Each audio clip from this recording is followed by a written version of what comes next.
पहले 25 साल में यूथ को जो लाइफ में बनना है, doctor, CA, teacher, pilot, businessman, जो बनना है, पहले 25 साल में यूथ को वो बनने के लिए विद्या अध्ययन करनी चाहिए। लेकिन यूथ को विद्या अध्ययन नहीं करनी है, विद्वान बनना है। सनातन धर्म की वापस से लहर आ गई है, अब भक्ति की ओर लीन हो गए हैं और इसमें आपका भी बहुत बड़ा योगदान है। देखिए, सनातन धर्म की बाढ़ तो पहले से ही है, एक बार माचिस की तीली लगानी थी। ऐसे कौन से ट्रेड्स हैं हनुमान जी के जो यूथ आजकल भूल गया है? क्योंकि बॉडी बिल्डर्स बहुत ज्यादा हनुमान जी को मानते हैं, क्योंकि उनके जैसा बल तो किसी के पास भी नहीं है। ऐसे और कौन से ट्रेड्स हैं हनुमान जी के जो आप आज हाईलाइट करना चाहेंगे और यूथ को बताना चाहेंगे कि अगर कुछ सीखना है तो हनुमान जी से सीखिए? अपनी अपनी जगह का एक प्रभाव होता है। जिस किसी परम बुद्ध पुरुष ने, किसी साधु ने जहाँ बैठ करके राम भजा हो, वहाँ का ऑरा, तो यहाँ हम पॉडकास्ट कर रहे हैं, यहाँ का ऑरा बदल गया है। लोग ऐसा आजकल ये बनाने लगे हैं कि पंचमुखी हनुमान जी है तो तंत्र पूजा के लिए ही यूज होंगे, तो ऐसी मिथ्स के लिए आप क्या कहना चाहेंगे? जय सिया राम महाराज जी, आपका बहुत बहुत स्वागत है हमारे पॉडकास्ट पर। थैंक यू, आपने हमें समय दिया अपने व्यस्त शेड्यूल से और यहाँ पर आए। जय सिया राम, जय सिया राम, जय हनुमान जी महाराज।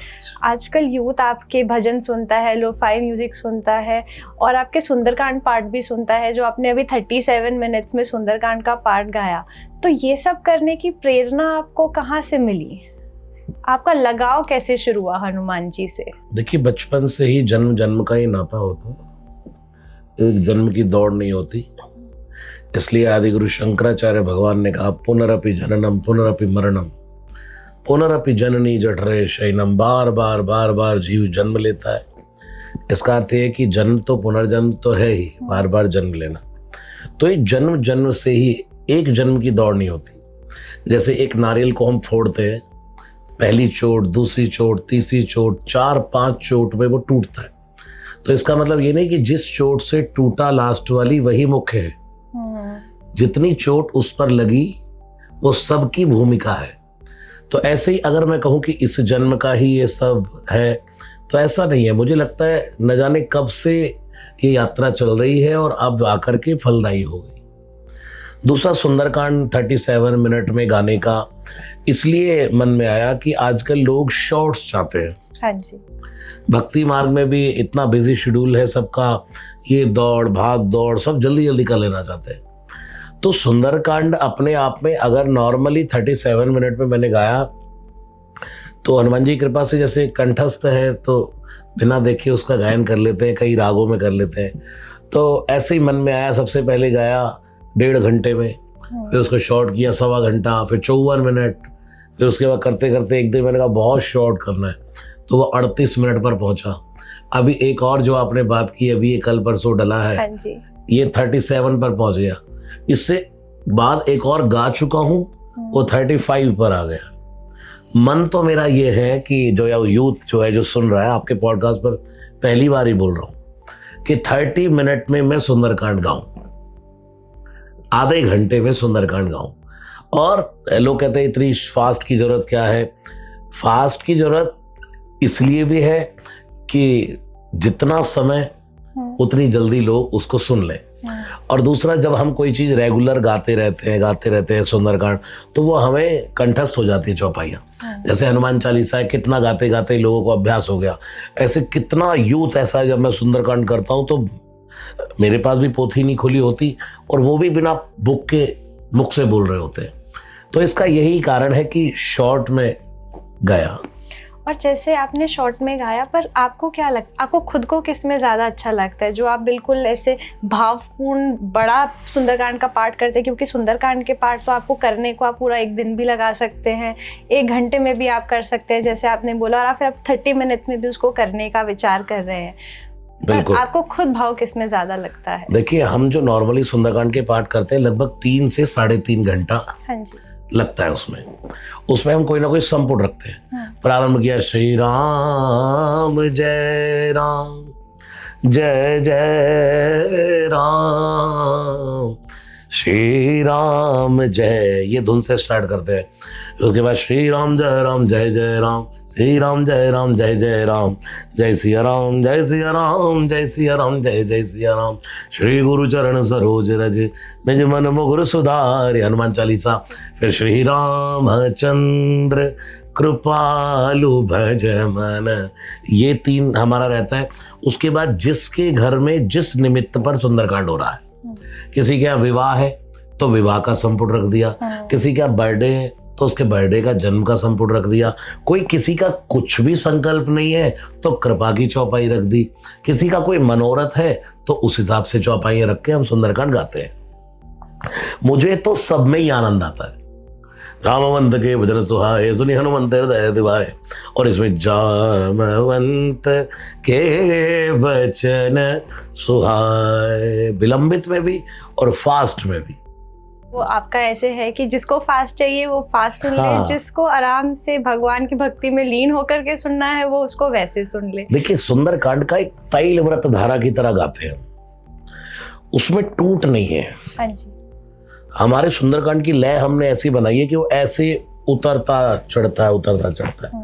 उसमें जो व्यक्ति बैठा है फिर वो ऐसे गोते लगाता है, तो उसको हम कितनी भी फास्ट कर लेते हैं तो भी आनंद मिलता है, इसको स्लो कर देते हैं तो भी आनंद मिलता है, क्योंकि वो उसकी लय ही ऐसी रखी है राग की।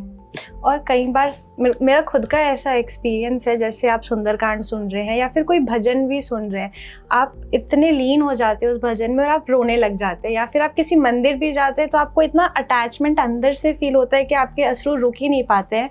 और उस समय पे लोग कहते हैं कि वो ऐसा है कि भगवान आपको छू करके चले गए, या भगवान ने आपको एहसास दिला दिया कि हम आपके साथ हैं, या फिर आपको आशीर्वाद दे दिया। पर कुछ लोग इसको ढोंग और दिखावा भी कहते हैं। आप क्या कहना चाहेंगे इसके बारे में? देखिए, जीव का ये स्वभाव है कि उसके हृदय में करुणा है, ममता है, प्रेम है। जब बाहर से हमें कोई स्वरबद्ध, लयबद्ध भारतीय शास्त्रीय संगीत के रागों में परमात्मा का नाम सुनने को मिलता है, राम नाम सुनने को मिलता है, तो उस समय भगवान की कृपा को याद करके हमारे रोम खड़े होने लग जाते हैं, व्यक्ति के शरीर में झंझनाहट होने लग जाएगी। फिर सबसे ऊपर की स्टेज है आंख से अश्रुपात होना। जैसे संसारिक कोई घटना घट जाए तो जब तक व्यक्ति रोएगा नहीं, कहते हैं भाई रोएगा तो दिल हल्का हो जाएगा, ऐसे ही भगवान के प्रेम की एक चरम सीमा पर जब व्यक्ति पहुंचता है तो उसकी आंख से अश्रुपात होता है, उसकी कृपा को याद करके। और मैं कहता रहता हूं, ये तो हम श्री हनुमान जी महाराज, यत्र यत्र रघुनाथ कीर्तनम, जहां जहां श्री राम जी का गुणगान होगा, तत्र तत्र कृत मस्तकांजलि, मस्तक झुका करके बैठते हैं। और कैसे सुनते हैं? वाष्पवारी, यानी कि आंखों से वर्षा, परिपूर्ण लोचनम मारुतिम नमत राक्षसांतकम, हस हस कंत न पाइया जिन पाया तिन रोए। रोने से भक्ति पक जाती है, रोने से परमात्मा भी कहता है वाह, तू सेल्फिश होकर नहीं रो रहा, तू कृपा को याद करके रो रहा है। जा, अब तेरी आंख से आंसू बह गया ना, तो अब जो तू मांगेगा तेरे सामने खड़ा कर दूं। मैंने तो खुद ऐसा कई बार एक्सपीरियंस किया है, जब हमें ऐसा लगता है कि हम दुनिया से हार गए और आप कई बार अपने मन की बातें बोल भी नहीं सकते हो, घर वालों को भी या अपनी टीम को भी या जो भी आपके आसपास के लोग हैं, और आप एक बार जा करके भगवान जी को, महादेव को या हनुमान जी को कह दो कि बाबा बस हो गया है ना, अब तो थोड़ी कृपा कर दो। और मैंने हर बार खुद महसूस किया कि बाबा कैसे ना कैसे करके वो मुसीबत हल कर देते हैं।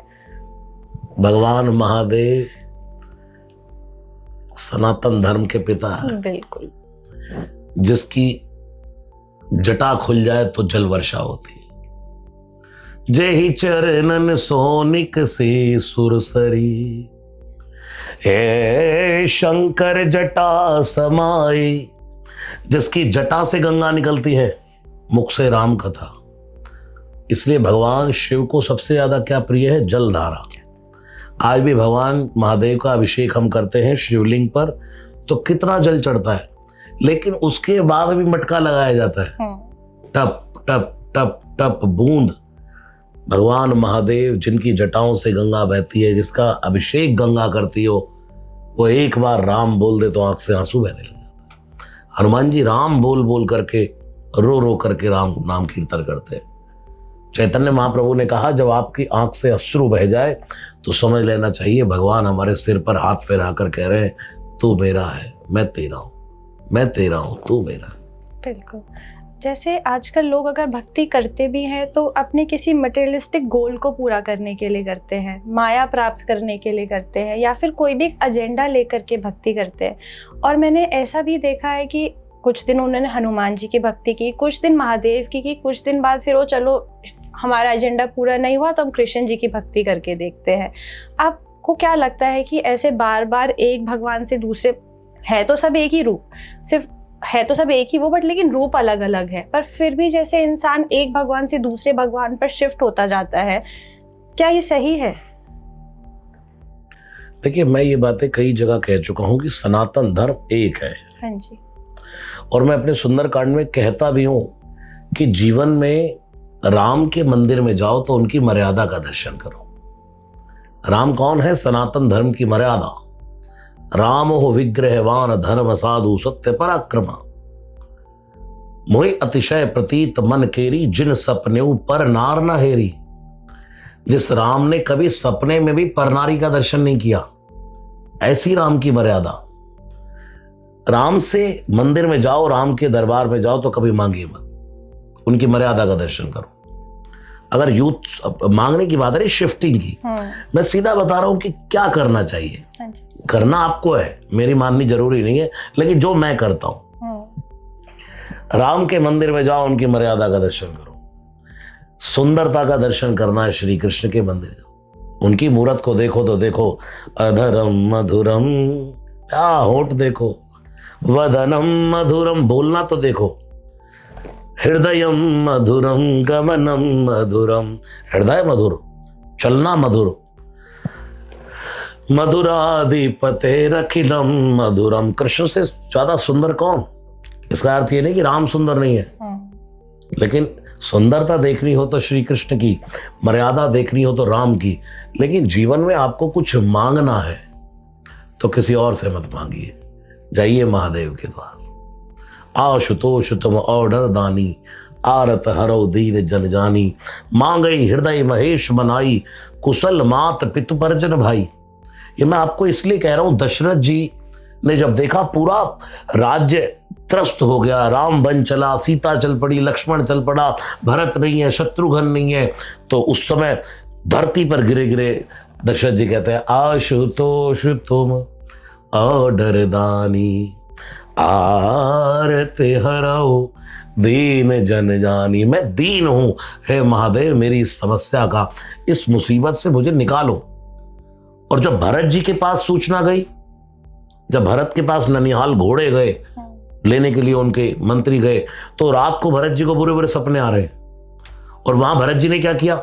मांगई हृदय महेश मनाए, कुशल मात पितु परिजन भाई। और मेरे हनुमान जी कौन है? भगवान शिव का अवतार। मांगना है कुछ तो महादेव से मांगिए, शिफ्टिंग मत करिए, निर्णय करिए कि मुझे करना क्या है। और महादेव तो, मेरा खुद का भी एक्सपीरियंस यही है कि आप जो आप मांगेंगे, सच्चे मन से नहीं भी मांगेंगे ना तो भी महादेव वो आपको दे देंगे, और देने के बाद फिर वो आपको जता भी देंगे कि इतना जरूरी भी नहीं था तेरे लिए। देखिए, जीव का स्वभाव है अपने हिसाब से मांगने का, और परमात्मा का स्वभाव है अपने हिसाब से देने का। भगवान महादेव तो ऐसी करुणा के सागर है, ऑर्डर दानी है, जिनके द्वार पर अणिमा, महिमा, गरिमा, लघुमा, इशित्व, विशित्व, प्राक्य और प्रकाम में अष्ट सिद्धियां झाड़ू लगाती है। और घर में खुद कुछ नहीं है, घर में एक नहीं है दाना, बैला पाला है पुराना, जो भी आवे सो लुटावे रे हमार जोगिया, डम डम डमरू रे बजावे ला हमार जोगिया। परम दानी कोई है तो भगवान महादेव। देखो, मैं एक चीज कहता हूं, बार बार मांगने पर कोई चीज प्राप्त हो जाए तो समझो भगवान की कृपा है। एफर्ट करने पर, बार बार मांगने पर कोई चीज मिल जाए तो समझो भगवान की कृपा है, और बार बार मांगने पर ना मिले तो समझ लो उसकी इच्छा है। बिल्कुल, बस जिंदगी जीने का ही तरीका है। बिल्कुल। भी जैसे जब हम बात करते हैं कि हनुमान जी बाबा के बारे में भी अगर हम बात करते हैं तो मैं अपने हिसाब से उनसे क्या मांगती हूँ? निष्ठा और शक्ति मांगती हूँ, क्योंकि उनसे बड़ा कोई भी प्रतीक नहीं है निष्ठा और शक्ति का। आप ऐसे कौन से ट्रेड्स हैं हनुमान जी के जो यूथ आजकल भूल गया है? क्योंकि जो यूथ है ज्यादातर या तो हनुमान, बॉडी बिल्डर्स बहुत ज्यादा हनुमान जी को मानते हैं क्योंकि उनके जैसा बल तो किसी के पास भी नहीं है ना। हमारे जैसे लोग मानते हैं निष्ठा और शक्ति के लिए। ऐसे और कौन से ट्रेट्स हैं हनुमान जी के जो आप आज हाईलाइट करना चाहेंगे और यूथ को बताना चाहेंगे कि अगर कुछ सीखना है तो हनुमान जी से सीखिए? हनुमान जी से सबसे पहले सीखिए विद्यावान होना। यूथ को सबसे पहले बाल कांड में जाना चाहिए। बालकपन से विद्या अध्ययन करो। हनुमान जी कौन है? विद्यावान गुणी अति चातुर, गुणी परम गुणी अति चातुर। ठीक है।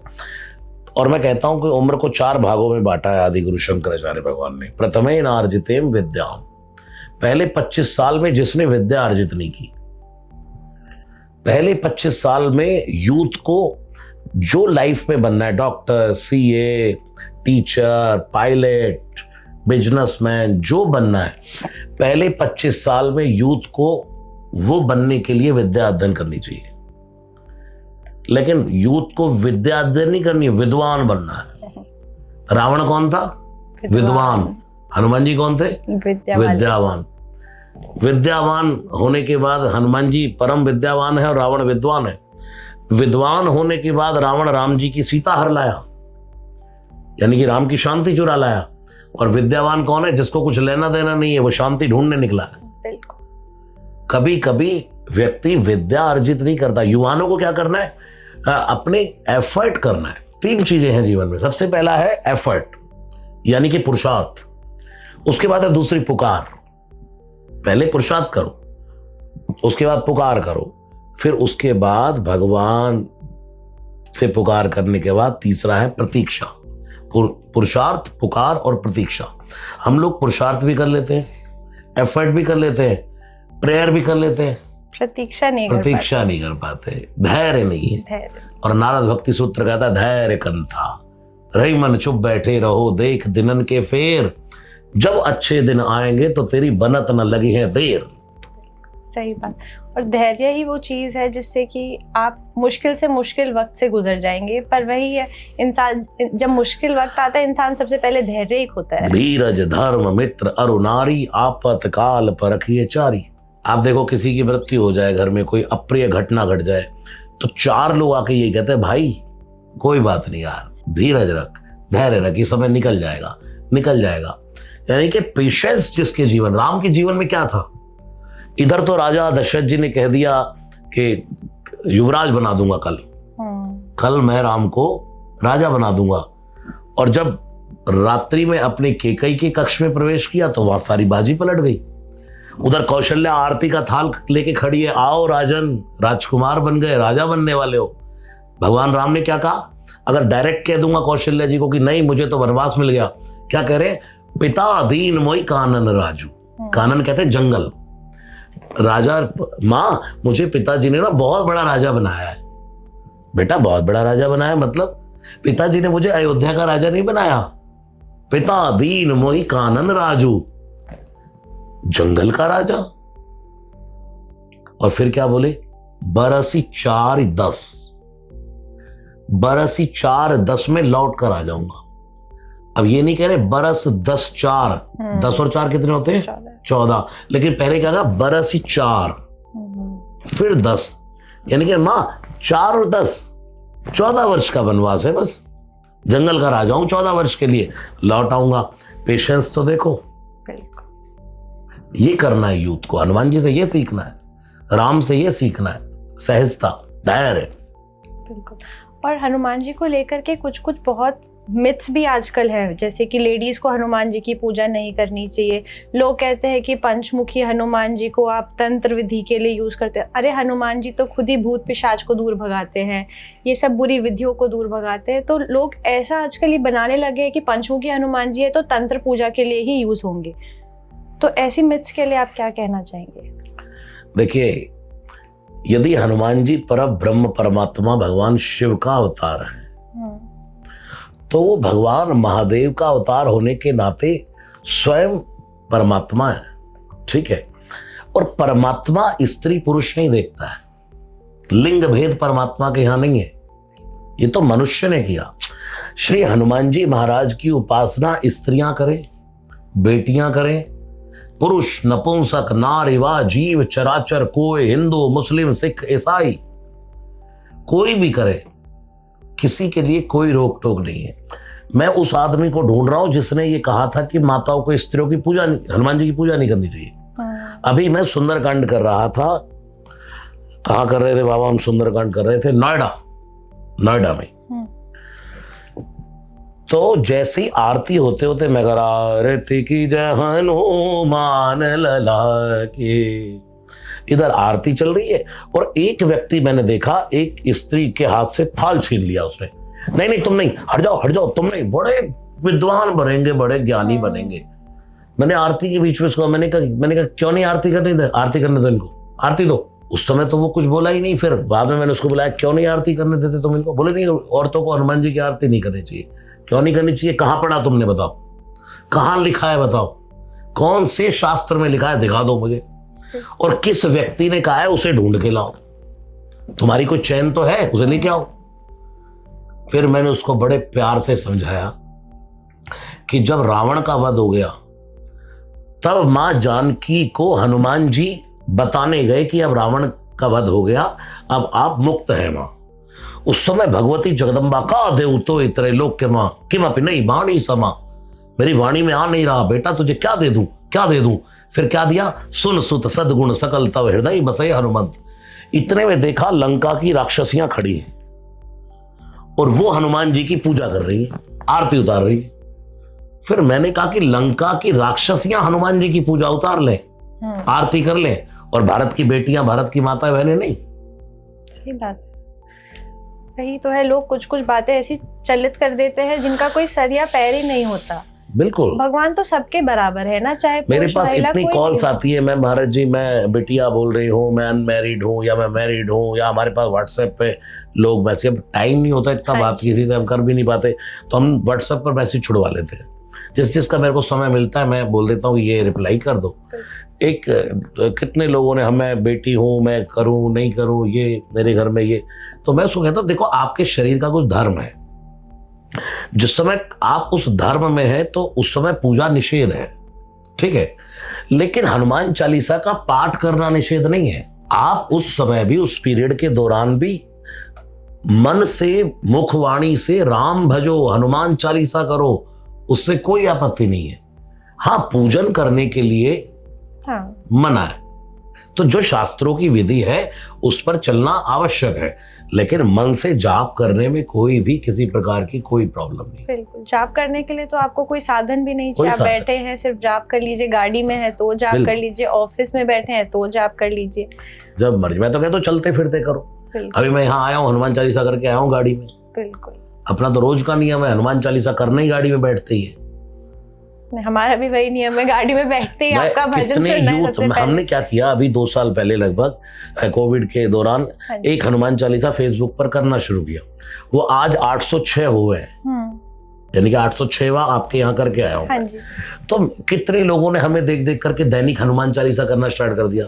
तो मैंने मुझे किसी ने पूछा कि ये आप फेसबुक पर क्यों करते हो? मैंने कहा इसलिए कि 10, 20, 50, 100, 200, 500 लोग तो देखते हैं, और अगर नहीं भी देखते तो कितने लोगों को ये पता लग चुका है कि भाई हजारों लोग जो हमसे जुड़े कि महाराज जी रोज हनुमान चालीसा एक करते हैं। कभी कभी जिन लोगों के मैं घर चले जाता हूँ उनके घर से कर देता हूँ। प्रेरणा मिले कि आप लोग चाहे फेसबुक के माध्यम से अपने घर में बैठकर एक हनुमान चालीसा का पाठ सब करो, कितने लोग उसको सुनेंगे। बिल्कुल, सोशल मीडिया का अच्छा मैसेज आना चाहिए। बिल्कुल, और जो रही पंचमुखी हनुमान जी की बात, लोग उनको तंत्र से जोड़ने लगे हैं, उसका कैसे है? जी देखिए, मैं थोड़ा प्रैक्टिकल हूँ, तांत्रिक तंत्र ये विद्या सब इसमें मेरी रुचि नहीं है, ठीक है। मैं हनुमान जी को, 5 मुखी हनुमान जी को सात्विकता से देखता हूं। जैसे रावण के 10 सिर ता ही 20 भुजदंडा, रावण नाम वीर बरबंडा। रावण के 10 सिर तो थे, लेकिन 6 शास्त्र और 4 वेद थे। ऐसे हनुमान जी के पंचमुखी होने का एक मुख है नरसिंह का। अब समुद्र के तट पर जब भयंकर गर्जना करनी थी हनुमान जी को, हड़ हड़ हड़ हड़ जय श्री राम कलक भूत राकार शरीरा, समर भयंकर अतिबल वीरा। हर व्यक्ति हनुमान जी के भक्त के पास भी नरसिंह का मुख आ जाता है। ये कोई तांत्रिक हनुमान जी को जो तंत्र से मनाए, मैं लिख करके गारंटी दे सकता हूं, वो कभी हनुमान जी की तांत्रिक पूजा से ना किसी का भला कर सकता है और ना किसी का बुरा कर सकता है। वो तो ये लोगों ने आजकल चलन बना दिया ना, खुद की खुशी से खुश नहीं है, दूसरे को देख के दुखी है। एक मुख नरसिंह का, हाँ जी। जब व्यक्ति को शौर्य का काम करना है तो भयंकर गर्जना, जब हनुमान जी ने गर्जना की तो लंका की राक्षसियों का गर्भपात हो गया। उनके गर्भ में जो बालक थे वो गर्भपात हो गया। इतना भयंकर गर्जना, सिंह की तरह गरजते हैं हनुमान जी। अश्व का मुख है एक हनुमान जी का। इसका अर्थ यह है हनुमान जी में अश्व जैसी पावर है। एक मुख है गरुड़ का। गरुड़ के मुख से अर्थ क्या हुआ? हनुमान जी की गति ऐसी कि गरुड़ लजा जाए। गरुड़ की सबसे तेज गति है। बिल्कुल सात्विकता से। बंदर हनुमान जी स्वयं है। नरसिंह, हैग्रीव, अश्व, कपि और गरुड़, ये 5 मुख हनुमान जी के हैं। तो 5 के 5 मुख को मैं तो ऐसे देखता हूं, तांत्रिक पूजा हनुमान जी से जो लोग भाई करते भी हो उसको बंद करें। हनुमान जी को सात्विक रहने दो। मेरा बाबा राम जी को मना कर दिया उन्होंने जाने को बैकुंठ। बिल्कुल। वो कहते हैं प्रभु मुझे तो यहाँ राम नाम जपना है। वो तो शांत है, उनको तो वो तो कुछ करना भी नहीं चाहते, मौन बैठे हैं बिल्कुल। आज जो आपको स्वरूप देने के लिए लाया हूं मैं, हाँ जी। वो भी बिल्कुल चुप है। कभी दक्षिणा नहीं मांगते, कुछ नहीं, कभी कोई परेशानी नहीं करते, कभी कुछ कहते नहीं, चुपचाप बेटा राम भजो और मुझे भी भजने दो बात। ये है हनुमान जी। बिल्कुल। हनुमान जी का जो सिंदूरी रूप है ना, भगवा, सनातनी भी भगवा है, हनुमान जी भी भगवा है। तो सिंदूरी रूप के पीछे हनुमान जी की गाथा है जो कि बहुत से लोगों को नहीं पता है। तो आप उसके बारे में थोड़ा सा यूथ को बताएंगे कि क्यों हनुमान जी ज्यादा सिंदूरी रूप में पाए जाते हैं? देखिए, बड़ी प्रसिद्ध कथा है। माँ जानकी जब लंक विजय होकर के आए तो हनुमान जी को वहीं रोक लिया। सबके सबको विदा किया भगवान ने। सब अपने अपने घर जाओ, अब ग्रह जाओ सखा तुम, भजाओ मोहि दृढ़ नेम। लंका कांड या उत्तरकांड का दुआ है कि अब राम जी ने कहा ठीक है भाई, अब तुमने मेरी बहुत मदद की, बहुत सहायता की और मैं आपका बड़ा आभारी हूं। उनसे जो जिस जोग था उससे मिले भगवान। अंगद ने जाने में बड़ा टाइम लगाया, बार बार घूम करके देखता था, उसका मन ही नहीं करता था जाने का। लेकिन किसी ने पूछा सबको भेज रहे हो, इस हनुमान को क्यों नहीं भेजते? तो राम जी ने कहा क्योंकि इसके पास कोई घर नहीं है। हमने क्या कहा? अब ग्रह जाओ सखा तुम, भजाओ मोहि दृढ़ नेम। अपने अपने घर जाओ भाई, मेरा भजन करना। लेकिन हनुमान का तो घर ही नहीं है। हनुमान का घर क्या है? राम दुआरे तुम रखवारे, होत ना आज्ञा बिन पैसारे। पैसारे का अर्थ प्रवेश। जब तक हनुमान जी की आज्ञा नहीं होगी तब तक कोई घर में प्रवेश नहीं कर सकता, राम के द्वार में। मैं कहता हूं यूथ को, मेरे घर पर अभी हनुमान जी की कृपा से हमने नया घर लिया तो बाहर ही लिखवाया राम, उस पर चौपाई लिखवा के राम दुआरे तुम रखवारे। अपने अपने घरों में तुलसी लगाओ, अपने अपने घरों में रामचरितमानस का पाठ शुरू करो, अपने अपने घर के दरवाजे पर राम कृष्ण महादेव दुर्गा जिस नाम में आपकी निष्ठा हो लिखवाओ और उसके बाद राम भजो। अगर आपके घर की चौकीदारी हनुमान जी ना दे तो कहना। सही बात है। और सिंदूरी रूप उनका कैसे हुआ? हाँ, तो माँ को एक दिन देखा हनुमान जी ने कि माँ अपनी मांग में सिंदूर भर रही। हनुमान जी ने जाकर कहा माता माता ये कौन सा श्रृंगार है? माता माता माता कभी चंचल सभी विदीना, परम मजाकिया उसका नाम है हनुमान जी। सदा मूड में जो रहते हैं, प्रसन्नता के मूड में, मजाक हर समय, हास्य, उसका नाम है हनुमान जी। माता ये कौन सा, ये क्या कर रही हो? तो माँ ने कहा बेटा ये जो चुटकी भर सिंदूर है ना, ये मांग में लगाने से तुम्हारे प्रभु श्री राम, मेरे जो सर्वस्व मेरे पति हैं, उनकी उम्र लंबी होगी, उनकी मंगल कामना के लिए, उनके जीवन में कोई संकट ना आए, इसलिए मैं ये एक पतिव्रत धर्म के अनुसार मांग में सिंदूर भरती हूँ। हनुमान जी ने कहा आइडिया लगाया। थोड़ी देर में गए और बाजार में जाकर के सिंदूर ही सिंदूर लिया और पूरे सिंदूरी होकर के पूरा भर के सिंदूर अपने ऊपर और आ गए। दरबार में माँ बैठी और माँ को देखा, जैसे ही राम जी ने देखा, अरे भाई ये लालो लाल क्या होगा भाई, लाली मेरे लाल की जित देखूं तित लाल। तो पूछने लगे हनुमान ये क्या चक्कर है भाई, लाल ही लाल लाल लाल। प्रभु माँ कह रही थी कि आप सिंदूर लगाती है तो आपको बड़ी प्रसन्नता मिलेगी, आप संकटों से बचे रहेंगे, दुख मुसीबतों से बचे रहेंगे, यानी कि आपकी प्रसन्नता के लिए। प्रभु माँ ने चुटकी भर के लगाया, मैं पूरा लगाया हूँ कि आप कितना प्रसन्न रहे, कितना प्रसन्न रहे। तब से हनुमान जी को ये चोला चढ़ने का सिस्टम बना कि हनुमान जी को जो चोला, ये सात्विक पूजा करो ना। बिल्कुल। अब प्रेम देखे ना हनुमान जी हाँ, का, प्रेम देखिए कितना अपार प्रेम है कि माता तो इतना सा लगाती है, मैं तो पूरा ही उनके रंग में रंग जाऊंगा कि मेरे प्रभु को कोई दिक्कत ना हो कभी। जैसे आपने अभी बताया कि हनुमान जी इतने चंचल हैं, माता की बात सुन करके खुद पूरे सिंदूर में होकर के आ गए। उसी प्रकार मेरे साथ क्या हुआ, जैसे कई बार मैं हनुमान चालीसा तो मैं डेली करती हूँ, आरती भी डेली करती हूँ। कई बार जैसे मैं सोच लेती हूँ आज तो मुझे ना जल्दी जाना है तो जल्दी जल्दी आरती कर देती हूँ। उस दिन फॉर श्योर हनुमान जी मेरे को आरती भुला देंगे। मैं 2 बार करूंगी, 3 बार करूंगी, फिर मेरे को पुस्तक खोलनी ही पड़ जाती है कि नहीं भाई आज तो तू पुस्तक से ही देख करके कर तू जल्दी। और टाइम उतना ही लगा दिया। उतना ही टाइम लगा देते हैं, इतने नटखट है। आपके साथ भी कभी ऐसा होता है जैसे आपको सब कुछ कंठस्थ है ना, और कई बार हनुमान जी की इच्छा नहीं होगी तो आपको पुस्तक खोलनी ही पड़ेगी? देखिए इसके पीछे 1-2 कारण है। जैसे मैं कभी ये नहीं कह पाता कि मैं बिना कंठस्थ गाता हूँ। मुझे लोग कहते हैं आप बिना देखे ही गा रहे थे, मैंने पता नहीं भाई। हालांकि पोथी तो बंद होती है, कोई पुस्तक तो खुली होती नहीं सुंदरकांड की, तो लोग देखते हैं कि बिना उसके गाए जा रहे, देख तो रहे नहीं कि कुछ खुला तो है ही नहीं। लेकिन जैसे ही कभी कभी स्टार्टिंग में मेरे साथ होता था, मैं सोचता था अरे वाह बिना कॉपी के ही गा रहे हैं भाई, बिना किताब के ही चल रहा है। और वो चलते चलते जैसे ही मन में विचार आया तो तुरंत भूल गए।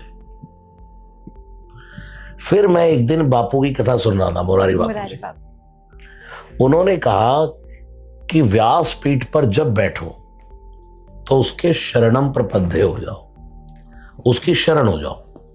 ग्रंथ, चाणक्य ने कहा है ग्रंथ, राजा और नारी ये किसी के वश नहीं होते। ग्रंथ कभी किसी के वश नहीं होता। तो जब मैं किसी भी व्यासपीठ पर बैठता हूं, सुंदरकांड पाठ करना, तो श्री रामचरितमानस शरणम प्रपद्ये, यानी कि हम आपके वश हैं, मैं आपको प्रणाम कर रहा हूं, मुझे अपनी शरण में ले लो। फिर ग्रंथ कृपा करता है। रागों से छेड़छाड़, ग्रंथों से छेड़छाड़, अभिमान जहां करोगे वहीं गया। कभी कभी हनुमान चालीसा करते करते भी लाइन छूट जाती है, भूल जाता है। कभी कभी सुंदरकांड करते करते, सुंदरकांड में कभी कभी क्या होता है 2, 3, 4 चौपाइयां सेम है कहीं कहीं। जैसे तब देखी मुद्रिका मनोहर राम नाम अंकितयति सुंदर, इससे पहले चौपाइयां आती है वो, उसके आगे एक चौपाई और आती है वो, ये सब सिमिलर चौपाइयां हैं। तो वहां पर कभी कभी जैसा साधु अवज्ञा कर फल ऐसा, जरई नगर अनाथ कर जैसा, कुछ चौपाइयां ऐसी हैं कि पीछे सेम है। उसके कारण बड़ा ध्यान रखना पड़ता है कि हमें कहाँ से चलना है। और जल्दीबाजी में तो बात यह है कि अगर जल्दी भी कर रहे हो तो उतनी देर तो माइंड का कंसंट्रेशन हो कि अगर मैं जल्दी भी कर रहा हूँ श्री गुरु चरण सरोज, तो उतनी देर तो जब हम पाठ करें तो स्मरण भी हो। बिल्कुल। अब पाठ तो कर रहे हैं हनुमान चालीसा का, बस थोड़ा बस रखना है कि अगर पाठ करें तो पाठ ही कर रहे हैं। बिल्कुल, नहीं तो हनुमान जी आपको 1 मिनट में सीधा भी कर देते हैं कि भाई तू ठीक हो जा, 2 मिनट यहाँ ध्यान दे ले, बेशक 2 मिनट दे, तू रोज के आधा घंटा लगाती है मत लगा, 2 मिनट लगा पर यही ध्यान दे। तो ऐसे हनुमान जी अपने होने का ना एहसास दिलाते रहते हैं आज की डेट में भी। वो तो शांत बैठे हैं, वो कुछ नहीं कहते किसी को। ये ग्रंथ है ना, ग्रंथ। हाँ जी।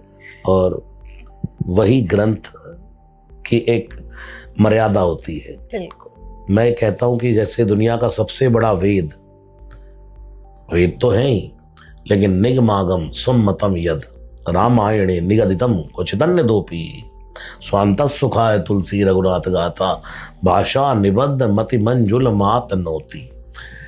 दुनिया का बहुत बड़ा वेदों का 4 वेद तो हैं, लेकिन उनमें भी सबसे बड़ा ग्रंथ कोई है तो रामचरितमानस, उसके बाद सुंदरकांड। और मैं कहता रहता हूँ दुनिया का सबसे छोटा वेद ग्रंथ यदि कोई है तो उसका नाम है श्री हनुमान चालीसा।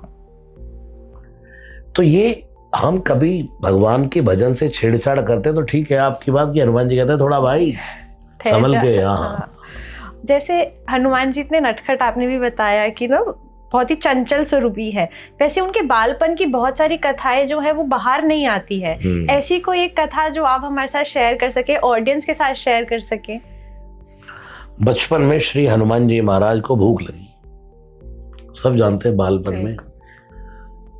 जन्म से जगी जठर की ज्वाल, गगन में मारी एक उछाल। भयंकर हनुमान जी ने एक उछाल मारी और जाकर के ग्रसे रवि जान लाल फल लाल।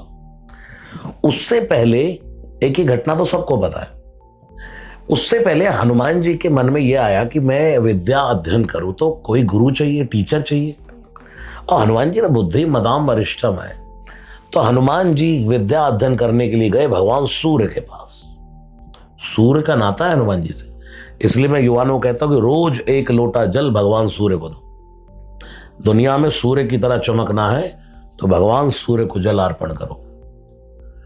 तो जैसे ही सूर्य के पास पहुंचे, अब पहले तो खा चुके ही थे, बिल्कुल बाल समय रवि भक्ष लियो, तब तीनों लोग भयो अंधियारो।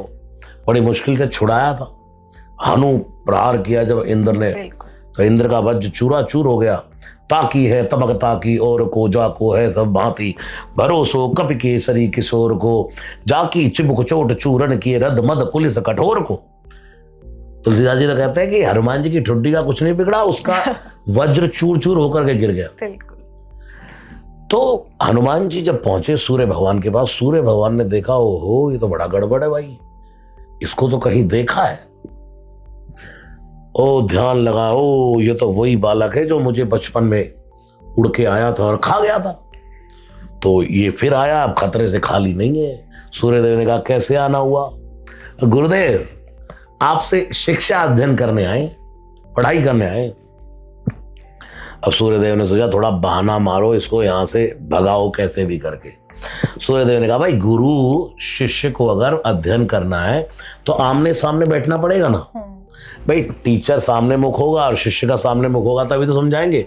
और मैं तो चलता ही रहता हूं घोड़े लेकर के। सूर्य भगवान ने कहा तो तुम पढ़ोगे कैसे? तो हनुमान जी ने कहा गुरु जी आप ऐसे दौड़ोगे ना, मैं आपके सामने सामने उल्टा दौड़ूंगा। आप ऐसे रथ के घोड़े लेके दौड़ोगे तो मैं आपके आगे आगे उल्टा दौड़ लूंगा, ताकि आपका मेरा मुख सामने रहे, तो आप मुझे पढ़ाते रहना, मैं पढ़ता रहूंगा। सूर्यदेव ने सोचा हे भगवान, जो पहले ही उल्टा दौड़ेगा उल्टा चलेगा वो पढ़ेगा क्या?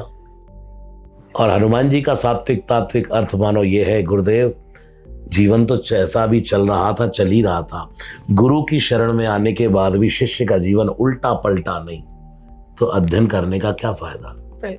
तब हनुमान जी ने उनसे शिक्षा अध्ययन की। बालपन में हनुमान जी की अद्भुत लीलाएं हैं। और यहाँ पर भी आप देखिए ना, उनकी निष्ठा देखिए। आज की डेट में अगर किसी को बोल देंगे कि आपको 100 किलोमीटर दूर पढ़ने जाना है तो बोलेगा अरे क्यों ही जाना है। और यहाँ पर देखिए वो सूर्यदेव उनको कहते हैं कि मैं तो घूमूंगा, आपको मेरे साथ घूम करके पढ़ना पड़ेगा, तो भी निष्ठा से बोलते हैं कि ठीक है आप घूमिए, मैं उल्टा भी आपके साथ, मैं आपके साथ उल्टा चलूंगा। इसलिए तो कहा भानु सोपड़न हनुमान गए, हनुमान बाहु शुरू होता है। बिल्कुल। और जैसे जब आप हनुमान जी की बात करते हैं तो बात आती है नीम करोली बाबा की। जैसे आपने उन्हीं की हैंडराइटिंग में शायद राम लिखवाया हुआ है हाथ पर, तो नीम करोली बाबा की क्या माया थी? देखिए अभी मैं सुंदरकांड के पाठ करता रहता हूँ तो कई भक्त मुझे नीम करोली बाबा के मिलते रहते हैं। मैं आज तक ना तो वहां गया कभी, कैंची धाम है ना उनका, कोई कैंची धाम है, और भी कई जगह होंगे, कभी गया नहीं। लेकिन उनकी सरलता, उनका स्वरूप कई जगह हम देखने में आता है। अभी हम कोटा में सुंदरकांड कर रहे थे तो वहाँ बहुत बड़ी यात्रा थी उसकी कथा की, सुंदरकांड की, तो वो लोग ऐसे नीम करोली बाबा का चित्र लेकर चल रहे थे। हनुमान जी मेरी नजर में एक ही है सब जगह। मैं मेहंदीपुर बालाजी को भी उतना ही समझता हूँ जितना मरघट वाले हनुमान जी को, उतना ही मेरी नजर में हनुमानगढ़ी के हनुमान जी है, उतने ही Hanuman ji Connaught place CP वाले हैं। मेरी नजर में मैं तो कभी हनुमान जी को अलग नहीं समझता।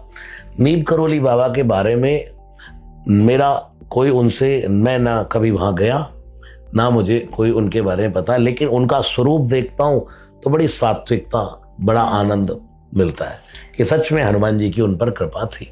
आप कभी कैची धाम जाएंगे भी ना, जैसे मैं गई थी पिछले साल होली पर, कैची धाम जाने का हमें मौका मिला, तो वहाँ पर हनुमान जी की कोई भी मूर्ति कुछ नहीं है, सिर्फ बाबा की मूर्ति है, और वहाँ पर लोग बैठ करके लाइन में हनुमान जी के पाठ करते रहते। तो आप मंदिर में घुसेंगे भी ना तो भी आपको इतनी शांति प्रतीत होगी वहाँ पर, क्योंकि वहाँ का ऑरा इतना अच्छा हो गया है वैसे भगवान को याद कर करके। अपनी अपनी जगह का एक प्रभाव होता है। जिस किसी परम बुद्ध पुरुष ने, किसी साधु ने जहाँ बैठ करके राम भजा हो, वहाँ का ऑरा, तो आप यहाँ हम पॉडकास्ट कर रहे हैं, यहाँ का ऑरा बदल गया है। बिल्कुल। जहाँ जिस कोने में जिस जगह बैठ करके भगवान का भजन करोगे, भगवान का भजन करने से ऑलवेज पॉजिटिविटी क्रिएट हो जाती है। बिल्कुल।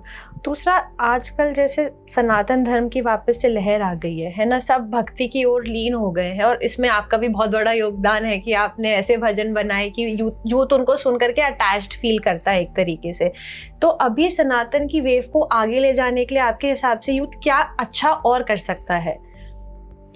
देखिए, सनातन धर्म की बाढ़ तो पहले से ही है, एक बस माचिस की तीली लगानी थी। और मेरे द्वारा ये जो लोफाई, बजरंग बाण, हनुमान चालीसा, सुंदरकांड गाया गया, अब यूथ को मुझे सड़क पर चलते हुए इधर उधर कहीं भी कोई मिल जाता है, महाराज जी आप रसराज जी महाराज, मैंने हाँ भाई बोलो, गुरु जी देखो अभी भी आपका बजरंग बाण ही चल रहा है। अभी मैं एयरपोर्ट पर था कहीं मुंबई में, तो आए लड़के, मैं समझ जाता हूँ कि सब सेल्फी वेल्फी लेने आए। हाँ जी। तो पूछा भाई मैंने को क्यों लेनी है सेल्फी, बताओ, हम कोई बहुत बड़े कोई वो है? नहीं गुरुजी देखो अभी आपका हनुमान चालीसा कान में अभी भी चल रहा है। और फ्लाइट का टाइम था रात को 1:32 का, हम 1:30 बजे एयरपोर्ट पर, मतलब 1 बजे का टाइम था, एयरपोर्ट पर बैठे। तो यूथ को हर समय हनुमान चालीसा, लोफाई, और रोते हैं। मुझे कोई मिल जाता है यूथ, कोई यंगस्टर, तो उनकी आंख से आंसू ही देखा मैंने हमेशा, रोते हुए। बस उनको लगता है पता नहीं, जैसे मैं उनको मिल जाता हूं तो पता नहीं उनको लगता है जैसे कोई अपना मिल गया। बिल्कुल। मैं दुनिया में बड़ा प्रैक्टिकल जीवन जीता हूं, नियमों के बंधन में नहीं और मर्यादा में रह करके। तो मेरी युवाओं से यही कहना है कि अपने सनातन धर्म के प्रति रिगार्ड करिए उसका। हम सनातन धर्मी हैं, सनातन धर्म का और कभी विनाश होने वाला नहीं है, ये तो इसका आदि अंत कोई नहीं है।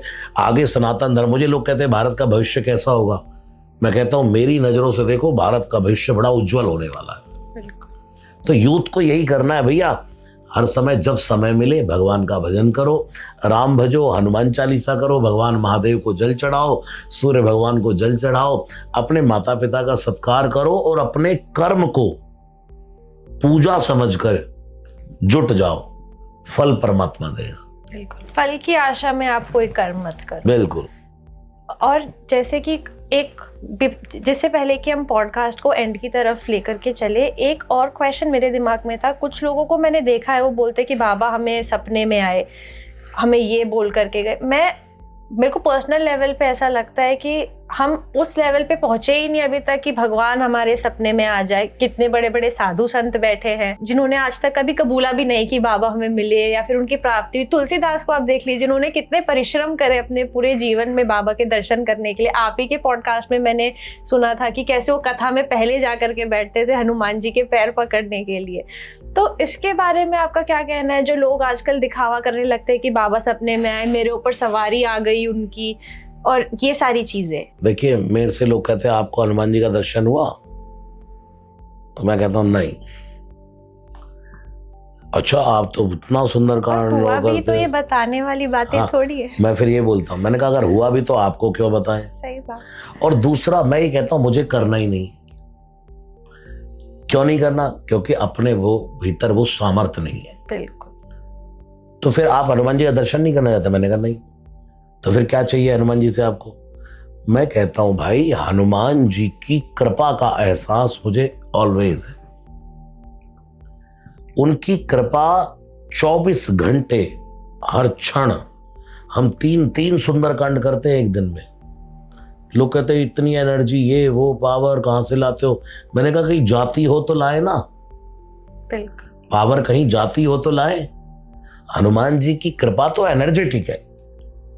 हनुमान जी की भक्ति वाला व्यक्ति, उसकी वो अभय होता है, वो निडर होता है। यही हनुमान जी का एहसास है। जिन पे सवारी आती हो वो, मैं उनके बारे में कुछ नहीं कहता, बहुत बढ़िया है और आए खूब। जिन पे हनुमान जी जिन्हें सपने में दिखते हैं वो बहुत बढ़िया है भैया, और ज्यादा सोना शुरू करो, हनुमान जी जागे। जैसे आपने बहुत ही अच्छी बातें बताई कि कैसे यूथ को सनातन को आगे लेकर के जाना चाहिए और कैसे किसी भी तरीके के ढोंग ढकोसले में ना पड़ के आप सात्विकता से हनुमान जी की पूजा करिए या महादेव की पूजा करिए या फिर आप जिसको भी मानते हैं उसकी पूजा करिए, बट निष्ठा और सात्विकता से कीजिए। देखिए ये बात मैंने कहीं नहीं कही, लेकिन मैं अपनी तरफ से कहना चाहूंगा कि बहुत ज्यादा पूछने के चक्कर में मत पड़ो। मैं आपको दिखाऊं 1000 मैसेज मेरे इंस्टा पर रोज होते हैं जिसको मैं देख ही नहीं पाता।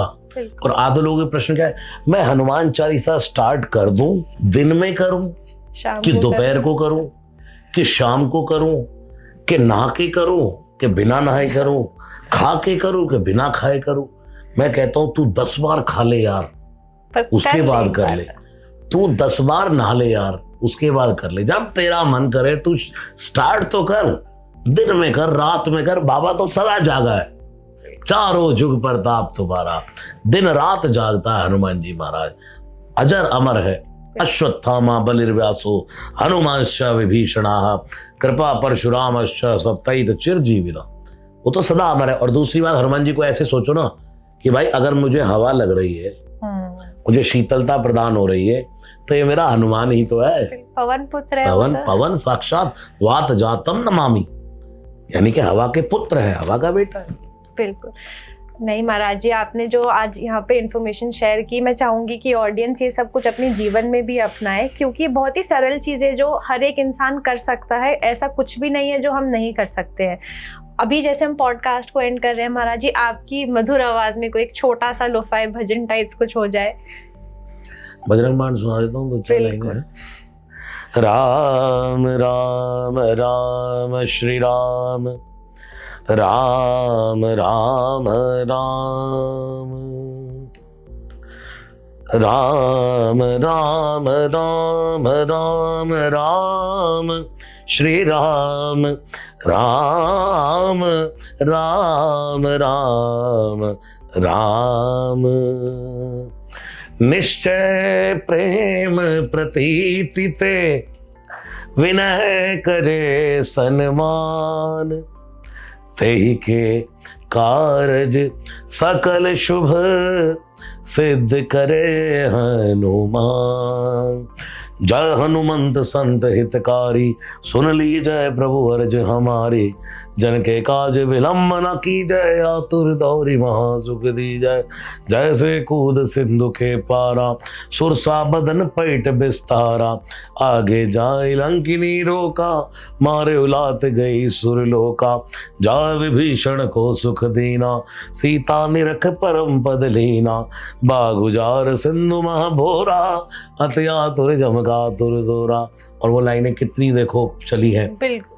ओम चम चम चम चपल चलंता, ओम हनु हनु हनु हनु हनुमंता।